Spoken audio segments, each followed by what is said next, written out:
Okay, तो भाई एक सवाल स्टूडेंट्स का ये होता है कि हम क्वेश्चन प्रैक्टिस कैसे करें। और कई ये कहते हैं कि सर हमने बहुत सारी क्वेश्चन प्रैक्टिस कर ली है तब भी हमारा एग्जाम पास नहीं हो रहा है, उसकी क्या वजह है? Isn't it? भाई आपको पता है अगर आपने कोई एग्ज़ाम पास करना है तो उसके एग्ज़ाम के जो प्रीवियस ईयर क्वेश्चंस हैं वो भी आपको सॉल्व करने चाहिए और उनसे जो मिलते जुलते क्वेश्चन वो भी आपको सॉल्व करने चाहिए।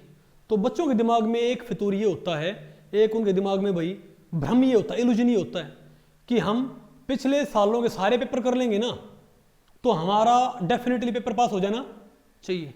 नहीं होएगा, क्योंकि वो जो क्वेश्चन प्रैक्टिस है वो प्रैक्टिस नहीं है, वो क्रैमिंग है। आपको हो गया ऐसे कैसे? क्योंकि कई बच्चे क्या सोचते हैं कि हम कॉन्सेप्चुअल अंडरस्टैंडिंग को पूरी तरह क्या कर दें, बाईपास, और सीधे क्या कर लें, क्वेश्चन प्रैक्टिस, तो उससे पेपर पास हो जाना चाहिए। तो देखो अगर आपका जो एग्जाम है ना वो हिस्ट्री का है या भाई पॉलिटिकल साइंस का है जहां पर समझने का कुछ नहीं होता और सिंपली डेट याद करनी होती है, तो वहां पर टेक्निक चल जाएगी, क्योंकि वहां पर आपने वैसे भी याद ही करना है, कॉन्सेप्ट वहां पर होते नहीं, तो सीधे आप पिछले सालों के क्वेश्चन याद कर सकते हो, कोई दिक्कत नहीं है। उनमें से भाई क्वेश्चन आप पे क्या होंगे, रिपीट होंगे। ओके, लेकिन जब आप कॉन्सेप्चुअली पढ़ते हो, आप फर्ज करो भाई आपको हो गए क्वेश्चन सॉल्व करते हुए भी तो क्या आएंगे, कॉन्सेप्ट हमको या समझने पड़ेंगे। अब आप ये बताओ अगर किसी ने ग्रुप थ्योरी बिल्कुल नहीं पढ़ रखी, ओके, और मैं यहां पर और मान लिया भाई क्वेश्चन आ जाए वहां पर कि अमोनिया का पॉइंट ग्रुप क्या है, क्या पेपर में क्वेश्चन आ जाए, तो प्रैक्टिस के दौरान आपने याद तो कर लिया कि इसका पॉइंट ग्रुप क्या है, C3V, लेकिन क्यों है, कैसे है, वो आपको मालूम नहीं पड़ा। तो आपने याद कर लिया कि इसका पॉइंट ग्रुप क्या है, C3V है, लेकिन आपको क्वेश्चन मालूम नहीं पड़ा। तो कल को अगर मान लिया हमारे पास क्या आ गया, ऐसा कुछ आ गया, तो इसका पॉइंट ग्रुप नहीं बता पाओगे, हालांकि इसका भी क्या है, C3V ही है। तो ये प्रैक्टिस काम की है कि बेकार है, बेकार हुई आपकी, बेकार हुई ना। अगर आपको हो गए यहां पर हम बता देंगे इसके अंदर, अच्छा आपको हो गए कॉन्सेप्ट हम पढ़ लेंगे, अगर हम ये कह देंगे कि भाई इसके अंदर एक क्या है, C3 एक्सिस, मैं इसका एक्सप्लेनेशन भी दे दूंगा, मैं कह दूंगा कि इसका जो पॉइंट ग्रुप है ना वो C3V है, इसमें एक C3 3 सिग्मा V है, हो गया एक्सप्लेनेशन। लेकिन वो एक्सप्लेनेशन आपको समझ में नहीं आया, वो समझ में, लेकिन आपको पता पल्ले पड़, आपने सिर्फ ये बात पल्ले पड़ी है कि एक C3 और 3 सिग्मा V हो तो क्या होगा, C3V पॉइंट ग्रुप होगा। नहीं समझे बात? अब कल को आपको क्या नजर आ जाए, अगर आपने ये बात नोट कर ली, कल को BF3 आ जाए, आपको हो गए इसमें एक C3 3 सिग्मा V है, लेकिन आपको यहां पर तो और भी तो है, नहीं बात आपको पल्ले पड़ रही, तो आपको पूरा कॉन्सेप्ट नहीं पता कि एक C3 3 सिग्मा V के साथ 3 C2 भी हो और सिग्मा H भी हो, तब C3 भी नहीं होगा, तब क्या होगा हमारे पास, बात आपको पहले पढ़ रही है। तो जो आप ये बिना कॉन्सेप्ट के आप क्या पढ़ते हो, क्वेश्चन प्रैक्टिस करते हो, नहीं समझे बात, 70% वो यूजलेस होती है। और ज्यादातर बच्चे क्या सोचते हैं, वो सोचते हैं भाई, क्योंकि वो नहीं होता, ये इतनी ज्यादा भाई ये मिस इंफॉर्मेशन फैला रखी होती है, क्वेश्चन प्रैक्टिस करो, क्वेश्चन प्रैक्टिस करो। अरे भाई तुम बिना कॉन्सेप्ट के क्वेश्चन प्रैक्टिस करने का फायदा क्या है? अब तो ये कह रहे हो, कोई पहलवान ये कहे कि मुझे भाई जोर बिल्कुल नहीं करना, क्या समझे बात, मुझे सीधे क्या लड़ना है, मुझे सीधे कुश्ती लड़नी है, मुझे अखाड़े में नहीं जाना, मुझे कुछ नहीं करना, मुझे सीधे भी क्या करना है, मैं सीधे किसकी तैयारी करूंगा, ओलंपिक की। क्या वो सीधे ओलंपिक की तैयारी कर सकता है क्या, जब तक वो शुरू से भाई स्टेट, बात आपको पहले पढ़ रही है। तो जो कहते हैं ना कि क्वेश्चन प्रैक्टिस भी कर ली तब भी पेपर नहीं हो रहा, तो उन्होंने वास्तव में भाई क्वेश्चन प्रैक्टिस नहीं कर रखी, वो सोचते हैं कॉन्सेप्ट को बाईपास करके हम क्या कर लें, क्वेश्चन प्रैक्टिस। तो what is the right way to practice questions? सबसे बेस्ट वे क्या है क्वेश्चंस की प्रैक्टिस करने का? ये ऐसा वे है, आप इसको फॉलो करोगे ना, बिना क्वेश्चन प्रैक्टिस के भी हमारे बहुत सारे स्टूडेंट्स ने भाई टॉप 50 में रैंक निकाल रखी है, बिना क्वेश्चन प्रैक्टिस के भी। ये ऐसा मेथड है जो मैं आपको बता रहा हूं, अगर आप बिना क्वेश्चन प्रैक्टिस को उसको फॉलो कर लेते हो तब भी नेट जेआरएफ और गेट पास हो जाएगा। क्वेश्चन प्रैक्टिस कर ली फिर तो कोई दिक्कत है ही नहीं।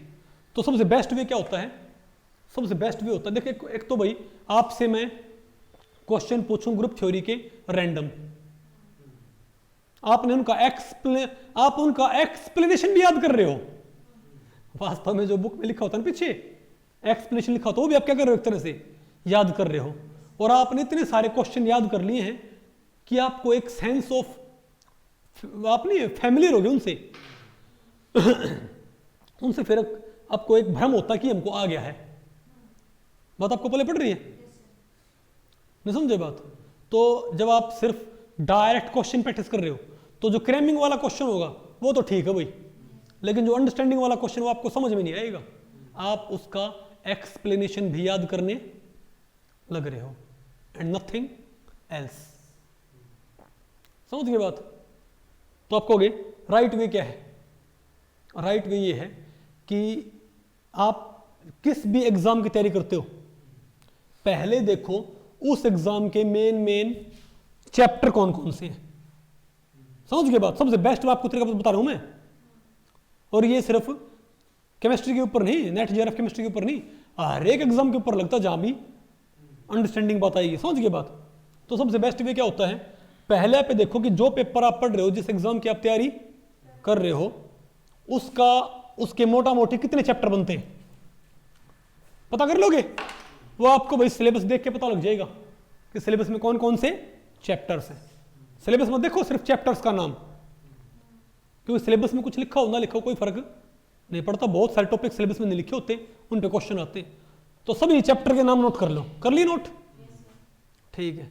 उसके बाद वो जो चैप्टर है ना, उस चैप्टर को पढ़ना शुरू करो, उसके एक एक कॉन्सेप्ट को सीखो। फॉर एग्जाम्पल अगर आप पढ़ रहे हो एनएमआर, क्या पढ़ रहे हो, मान लिया आप एनएमआर का चैप्टर पढ़ रहे हो, ठीक है। तो एनएमआर का चैप्टर पढ़ते हुए पहला टॉपिक जो है एनएमआर का, प्रिंसिपल ऑफ एनएमआर मान लिया, क्या प्रिंसिपल ऑफ एनएमआर, उसको पूरा सीखो। जब आपको पूरा प्रिंसिपल समझ में आ गया, इसमें मेहनत लगेगी लेकिन बच्चे मेहनत से डरते हैं, वो सोचते हैं कौन क्वेश्चन ढूंढ ढूंढ के निकाल लेगा। पढ़ लिया एनएमआर का प्रिंसिपल, उसके बाद क्या करो, जितने भी उस पेपर में या उससे मिलते जुलते पेपर में एनएमआर क्वेश्चन रखे ना, एक जगह एनएमआर क्वेश्चन इकट्ठे कर लो पर्चियों पे, क्या हर क्वेश्चन को एक पर्ची पे लिखो। आप एनएमआर पढ़ रहे हो तो नेट का पेपर उठाओ, एनएमआर क्वेश्चन रखा है, पर्ची पे लिखा, पर्ची पे लिखा, पर्ची पे लिखा, ऐसे आपके पास बन गई 60 पर्ची। क्या बन गई भाई? 60 पर्ची बन गई आपके पास। वो आपने सॉल्व नहीं किए क्वेश्चन, समझ गए बात? अब आपने पढ़ा principle of NMR, principle of, तो आपको लग रहा है ये जो पर्ची है, जो क्वेश्चन है तो प्रिंसिपल का है, उसे कहां ऐड करो। तो जो जो क्वेश्चन आपको लग रहा है कि ये प्रिंसिपल ऑफ एनएमआर के ऊपर क्या है बेस्ड, तो उनको कहां सॉल्व, सिर्फ उनको सॉल्व करो। तो आपने क्या पढ़ लिया, प्रिंसिपल ऑफ एनएमआर, और उसके ऊपर जितने क्वेश्चन रखे हैं नेट में वो सारे सॉल्व हो गए। नहीं समझे बात? तो 60 में से मान लिया 5 क्वेश्चन कहां चले गए। आप ये देखो उन 60 में से कितने क्वेश्चन आप सॉल्व कर पा रहे हो, 5। मतलब पक्की बात, तो 5 किसके थे, प्रिंसिपल ऑफ एनएमआर के थे, वहां मैंने आपने ऐड कर दिए। बात आपको पहले पड़ी। फिर ऐसे पहुंचते पहुंचते आप पहुंचे केमिकल शिफ्ट में। कहां पहुंचे? Chemical shift. आप देखा भाई 7 क्वेश्चन आप और सॉल्व कर पा रहे हो, इसका मतलब 7 क्वेश्चन किसके थे, केमिकल शिफ्ट के। वो आपने कहां ऐड कर दिए, केमिकल शिफ्ट में।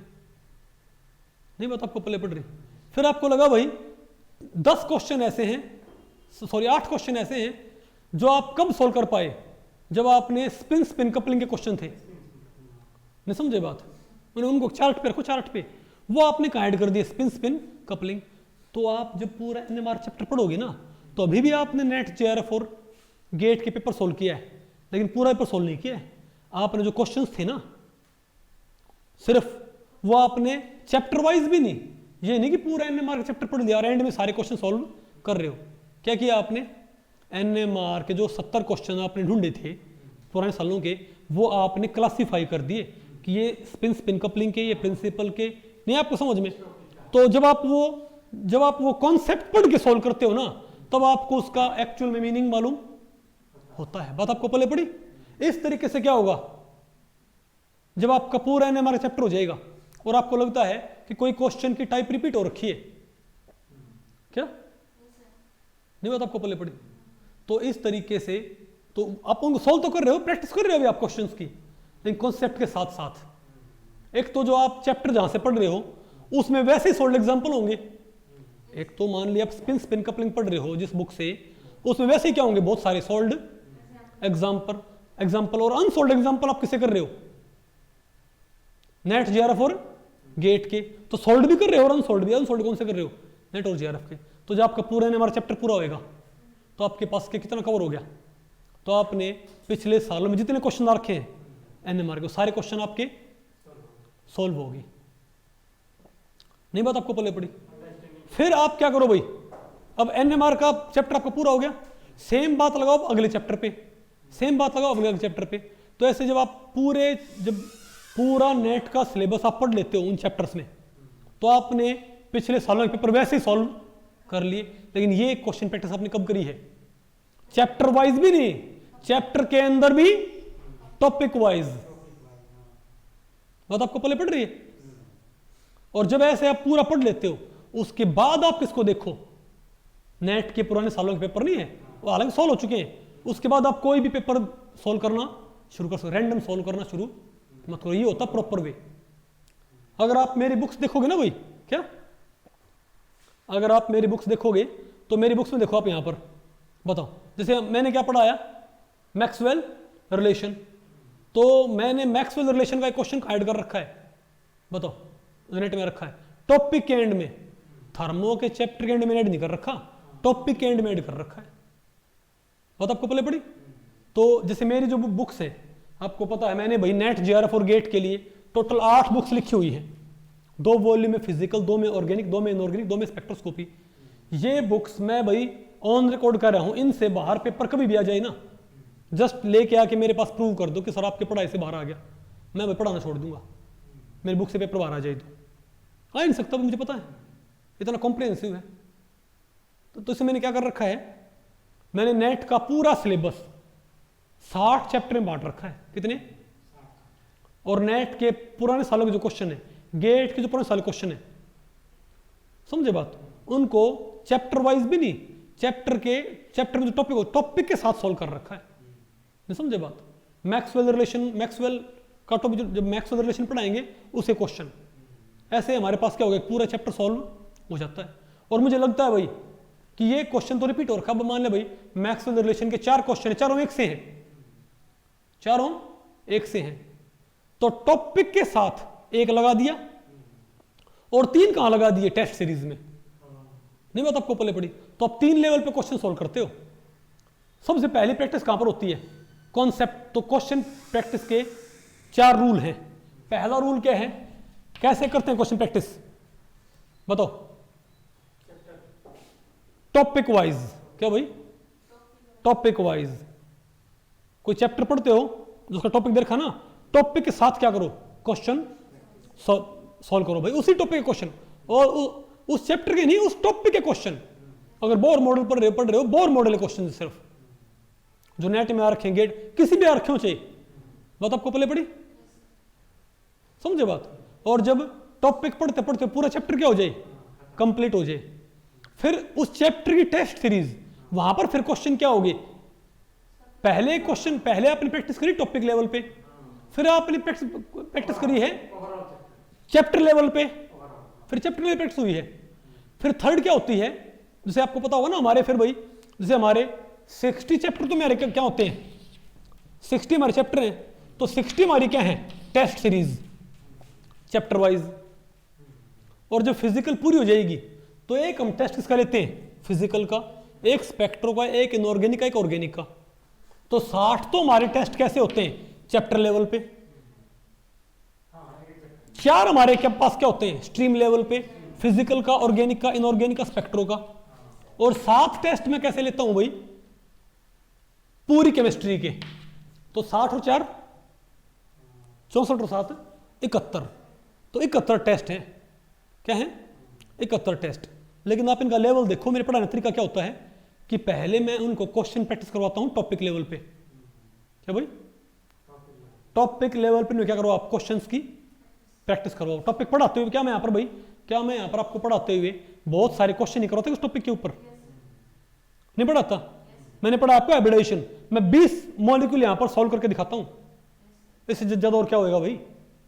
नहीं, आपको पढ़ा के कॉन्सेप्ट हाइब्रिडाइजेशन का, उसके ऊपर मैं 20-25 क्वेश्चन यहाँ पर सॉल्व करके दिखाता हूँ कि SF6 का ये है, इसका ये होगा, इसका ये होगा हाइब्रिडाइजेशन, इजंट इट? तो हो गया आपके। फिर आपको क्वेश्चन कौन सॉल्व करने होते हैं? टॉपिक लेवल पे। और जब ऐसे भाई जब फिजिकल पूरे हो जाए तो पहले क्वेश्चन प्रैक्टिस कहाँ करते हैं? टॉपिक लेवल पे। मैं पढ़ाते हुए मैं क्वेश्चन प्रैक्टिस कैसे करवाता हूँ? टॉपिक लेवल पे। फिर टेस्ट किस पे लेते हैं आपका? चैप्टर लेवल पे क्वेश्चन प्रैक्टिस। फिर क्या होती है? स्ट्रीम लेवल पे। और फिर आखिर में क्या होता है? 7 टेस्ट ओवरऑल केमिस्ट्री के कंप्लीट। ऐसे होता है प्रॉपर भाई क्वेश्चन प्रैक्टिस का रूटीन। ऐसे नहीं होता सीधे हम तो पेपर सोल्व कर रहे हैं भाई, वो तुम पेपर गोटेबाजी कर रहे हो, वो समझ में नहीं आएगा। आप सोचो कोई ग्रुप थ्योरी क्वेश्चन आ रखा है, नहीं कोई क्वेश्चन आ रखा है क्वांटम का, क्या कोई क्वेश्चन आ रखा है प्रोबेबिलिटी का, पेपर में आपने पढ़ लिया, आंसर आपने याद कर लिया, लेकिन क्या वही क्वेश्चन आएगा? उससे मिलता जुलता कॉन्सेप्ट आपको समझ में नहीं आएगा, उसका एक्सप्लेनेशन समझ में नहीं आएगा। एक्सप्लेनेशन आप याद कर सकते हो, उसको समझ। आप उसे कहोगे ना कि भाई ये क्वेश्चन करने के लिए तुझे पहले क्या पढ़ना पड़ेगा? इंटीग्रेशन, डिफरेंशिएशन, कैलकुलस, उसके बाद क्वांटम के बेसिक होगा। इतना लंबा एक्सप्लेनेशन, प्रॉपर रूट तो वही है, बात आपको पहले पढ़ रही है। तो क्वेश्चन प्रैक्टिस करने के बाद भी आपका पेपर नहीं हो रहा तो उसकी गलती ये नहीं है कि आपकी मेहनत में कमी है, आपकी अप्रोच में कमी है। क्वेश्चन प्रैक्टिस सबसे पहले होती है टॉपिक लेवल पे, फिर चलती है चैप्टर लेवल पे, फिर चलती है स्ट्रीम लेवल पे, फिर चलती है ओवरऑल। समझो, ये होता तरीका इन बेटा। और मैं शक्ल से पागल दिखता हूं, बाकी हूं नहीं। मैंने मेरी बुक्स का जो पैटर्न है वो बहुत सोच समझ के बना रखा है। मैंने केमिस्ट्री के फील्ड में 24 किताबें लिखी हुई हैं और उन सब में मैं सेम पैटर्न फॉलो करता होता हूँ भाई, क्योंकि सबसे क्या है? बेस्ट। इससे हमको बेस्ट रिजल्ट मिलता होता है। ओके।